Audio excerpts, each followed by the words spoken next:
સનસનીખેજ ન્યૂઝમાં આપનું સ્વાગત છે। વડોદરા શહેરના આજવા રોડ કમલાનગર પાસે ડિવાઈડર વચ્ચેથી પસાર થતી પાણીની મુખ્ય લાઈનમાં ભંગાણ પડતા 10 ફૂટ ઊંચો પાણીનો ફુવારો સતત ઉડતો રહ્યો, જેને કારણે હજારો લીટર પાણીનો વેડફાટ રસ્તા પર થતા શિયાળામાં ચોમાસા જેવી પરિસ્થિતિ સર્જાઈ। વડોદરા શહેરના પૂર્વ વિસ્તારને પૂરતું પાણી પહોંચતું નથી અને ટેન્કરોનું રોજ રાજબારે મહિના ઊભું કરવામાં આવે છે અને કૃત્રિમ પાણીની તંગી સર્જાવામાં કેટલાક સ્થાનિક કોર્પોરેટરો અને એન્જિનિયરો જવાબદાર છે।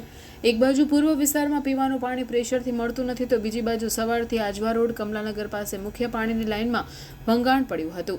આ ભંગાણ કેવી રીતે પડ્યું તેની કોઈ જાણકારી મળતી નથી। ડિવાઈડરની વચ્ચેથી પસાર થતી આ પાણીની લાઇનમાં ભંગાણ કેવી રીતે પડ્યું તે પણ એક આશ્ચર્યજનક બાબત છે। પાણીની મુખ્ય લાઇનમાં ભંગાણને કારણે ડિવાઈડરમાં પાણીની તલાવડી થઈ ગઈ હતી અને તે પછી વધારાનું પાણી મુખ્ય રસ્તા પર વેડફાઈ રહ્યું હતું।